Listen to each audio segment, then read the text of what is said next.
తల్లి ఇందులో సంతకం పెట్టు. ఎందుకని? సోమాని వెంటిలేటర్ మీదకి మార్చాలి అంటున్నారు. ఈరోజు పాపకి 10వ పుట్టినరోజు కదా. భగవంతుడా.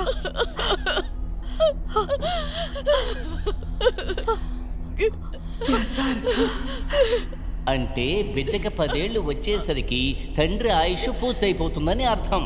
అలా విధిరాత రాసి ఉంది. మరణం సంభవించే అవకాశం ఉంది.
Anaphylactic shock.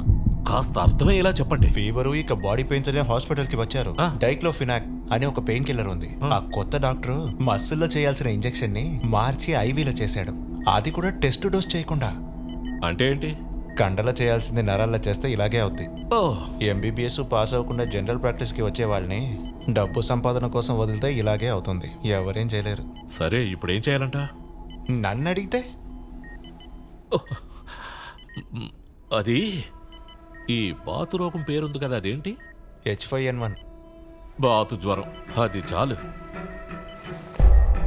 వీడికి వచ్చింది బాతు జ్వరం. బయట అందరికి ఇదే చెప్తాను, నువ్వు కూడా అవునను. అందుకు వైరాలజీ ల్యాబ్ లో టెస్ట్ చేసిన సర్టిఫికేట్ కావాలి.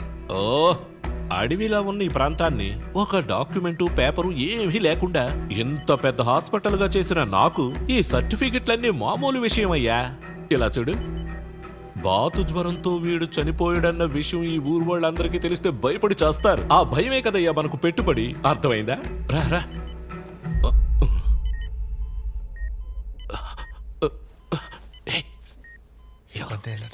అన్కాన్షియస్ లోనే ఉన్నాడు. అమ్మయ్యా, లేదంటే వీడికి కూడా విషం సూది వేసి చంపేయాల్సి వచ్చేది. ఎంతమందిని చంపాలి? రావయ్యా.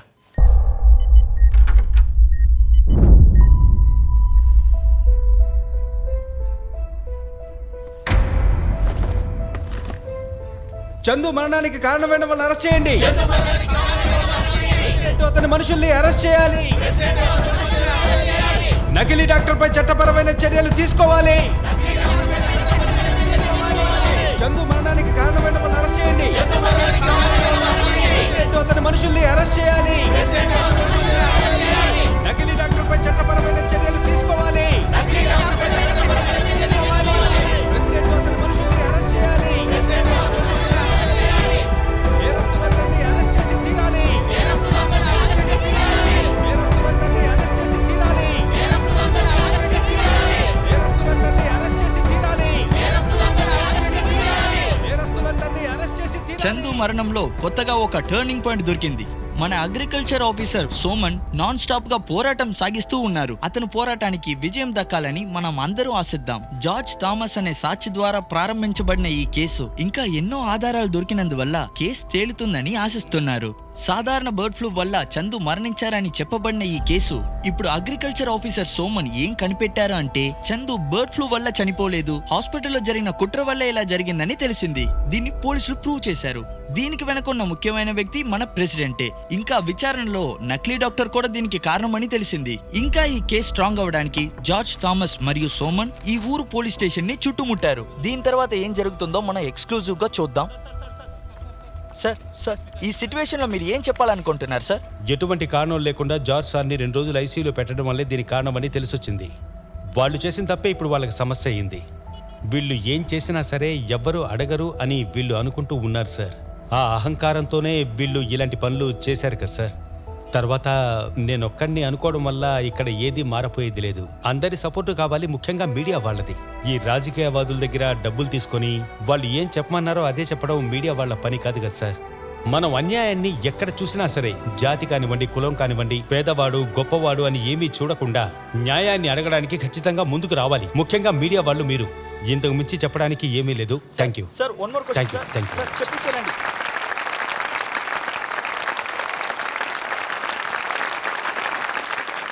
గౌరవనీయులైన మన విద్యాశాఖ మంత్రి జార్జ్ వర్గీస్ గారు, ఇంకా వేదిక మీద ఉన్న మిత్రులకి, గౌరవ అతిథులకు, తల్లిదండ్రులకు, ఉపాధ్యాయులకు, నా ప్రియమైన పిల్లలకు, ఈరోజు నన్ను వేదిక మీదకు ఆహ్వానించింది ఒక అతిథిగా.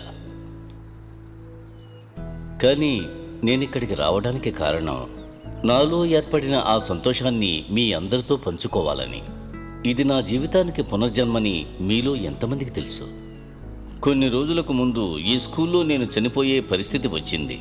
ఈరోజు నేను మీ ముందు నిలబడి మాట్లాడుతున్నానంటే దానికి కారణం మీ పక్కనే ఉన్న ఒక చిన్న పాప వల్ల.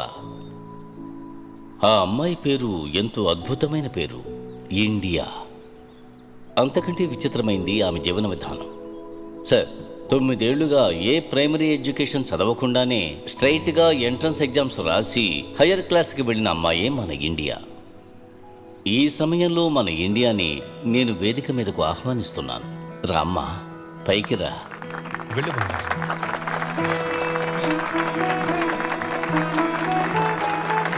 I'm proud of you my girl. Thank you for saving my life.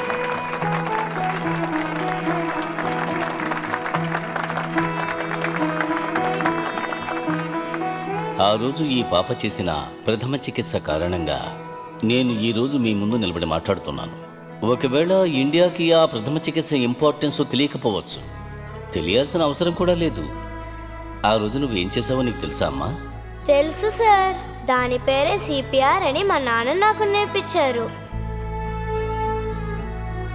మీ నాన్నే నీకు ఇవన్నీ నేర్పించారా?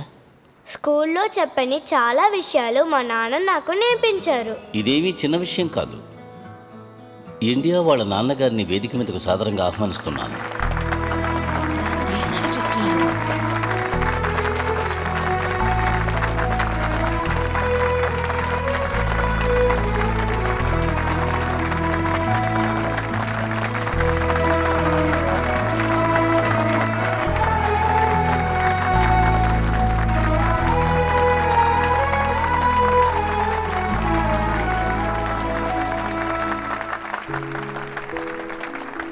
సోమన్ నాకు ఇంతకుముందు తెలుసు సార్. ఈ ఊళ్ళో ఎవరికి ఏ సమస్య వచ్చినా ముందుగా గొంతు విప్పేది ఆయనే.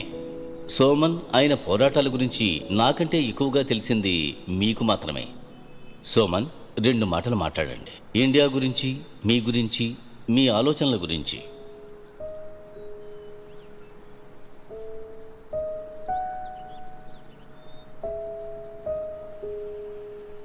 అందరికీ నమస్కారం.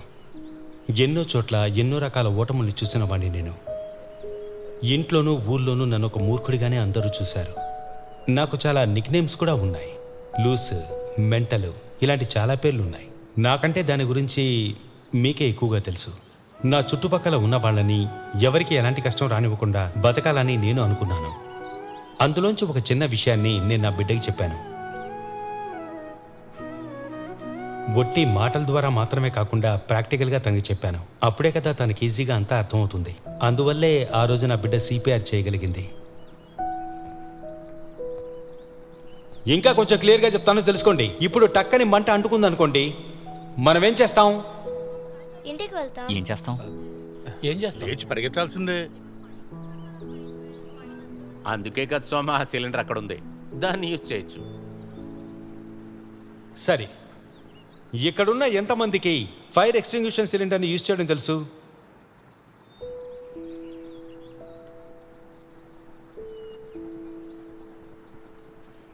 ఇదే సార్ మన ప్రాబ్లం. చదువుతో పాటు దీన్ని కూడా మనం నేర్పించాలి. మన జీవితానికి ఉపయోగపడే విధంగా విషయాలు తెలుసుకోలేనటువంటి ఆ చదువులు ఎందుకు సార్ చెప్పండి? బాధ్యతని ఎవరైతే మర్చిపోతారో అలాంటి వాళ్ళ వల్లే ఆ ఊరే నాశనమైపోతోంది. ఒక బైక్ యాక్సిడెంట్ జరిగిందంటే ఆ రోడ్డు వేసిన కాంట్రాక్టర్ని తప్పుపట్టి ఎలాంటి ప్రయోజనమూ ఉండదు. హెల్మెట్ పెట్టుకున్నటువంటి మన బాధ్యత లేని విషయాన్ని కూడా మనం గుర్తించాలి. రోగుల్ని మాయ చేసే హాస్పిటల్ మాత్రమే కాదు, క్యాన్సర్ వస్తుందని తెలిసి కెమికల్స్ని యూజ్ చేసే రైతులు కూడా ద్రోహుల కింద లెక్క. మనం ఈరోజు ఇక్కడ చేసే తప్పుని వేరే చోట ఇంకొకడు మన కోసం చేస్తాడు. మనం తాగే పాల నుంచి తినే చేపల వరకు అన్నిట్లోనూ కెమికల్ని కలుపుతున్నారు. తోటి మనిషిని మనిషిగా భావించే ఒక అందమైన ప్రపంచాన్ని మనకు వేరెవరో క్రియేట్ చేసి ఇవ్వరు, మనకు మనమే క్రియేట్ చేసుకోవాలి. మనుషుల్ని ప్రేమించడం మొదలు పెడితే తర్వాత వాళ్ళ పట్ల బాధ్యత లేకుండా ఎలా ఉంటాం చెప్పండి? నాకున్న ఈ పెద్ద జులపం నేను మిగతా వాళ్ళ పట్ల ఉన్నటువంటి రెస్పాన్సిబిలిటీని మర్చిపోకూడదని పెట్టుకున్నాను. దీన్ని చూసిన వాళ్ళంతా వీడు పాతకాలపు మనిషి అని ఎగతాళి చేసేవాళ్ళు. దాని గురించి నాకు ఎలాంటి దిగులు లేదు. ఒక చిన్న ఇనుప ముక్కని కూడా మనం షార్పుగా కత్తిలా మార్చగలం. అవసరమైన విషయాన్ని క్రియేట్ చేసుకోవడానికి, అనవసరమైన విషయాల్ని అవాయిడ్ చేయడానికి తెలివైన మైండ్ మాత్రమే ఒక మనిషికి ఉండే అతిపెద్ద క్వాలిటీ అని నేను భావిస్తాను. ఇది మాత్రమే నేను అన్ని చోట్ల చెప్పాలని అనుకుంటాను. అదే నేను నా బిడ్డకి ఇప్పటి వరకు చెప్పాను. నా నమ్మకం ఎప్పటికీ ఊడిపోదని నాకు తెలుసు. కారణం, మనుషుల్ని నేను నమ్ముతాను. నేను నువ్వు అని ఎంతగా పోటీ పడ్డా మనందరికీ ఒక పెద్ద సమస్య ఏర్పడినప్పుడల్లా మనమంతా ఒకటిగానే ఉన్నాం. అందుకే చెప్తున్నాను, ఎలాంటి ఒక పెద్ద సమస్య అయినా సరే మనం సరిచేయొచ్చు. మనిషి అనేది ఎంత అందమైన పదం.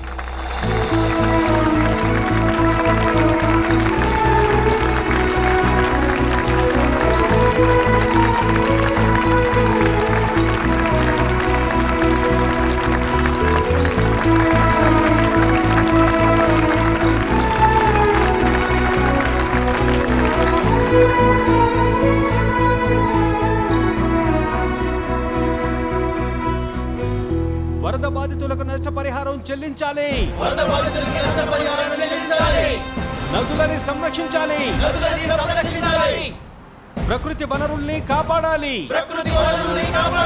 నదులని సంరక్షించాలి. అక్రమ మైనింగ్ ని ఆపేయాలి. చెరువులకి గండు పడకుండా చర్యలు చేపట్టాలి. వరద బాధితులకు నష్టపరిహారం చెల్లించాలి. పోరాడతాం, పోరాడతాం, చివరి వరకు పోరాడతాం. పోరాడతాం, పోరాడతాం, చివరి వరకు పోరాడతాం. పోరాడతాం, పోరాడతాం, చివరి వరకు పోరాడతాం. పోరాడతాం, పోరాడతాం. ఈ రోజు వాడి టాపిక్ ఏంటి? సార్, ఈ కరోనా టైంలో వరదలు రాకపోవడం, ఈ లోకమంతా లాక్డౌన్లో ఉండడమే కారణమని సోమన్ చెప్తున్నాడు. అది వాడి నమ్మకం. అందుకని ప్రతి సంవత్సరం ప్రకృతిని కాపాడడం కోసం మన ఊర్లో లాక్డౌన్ పెట్టాలి. అది ప్రపంచమంతా చూసి ఫాలో చేస్తారని వాడు చెప్తున్నాడు.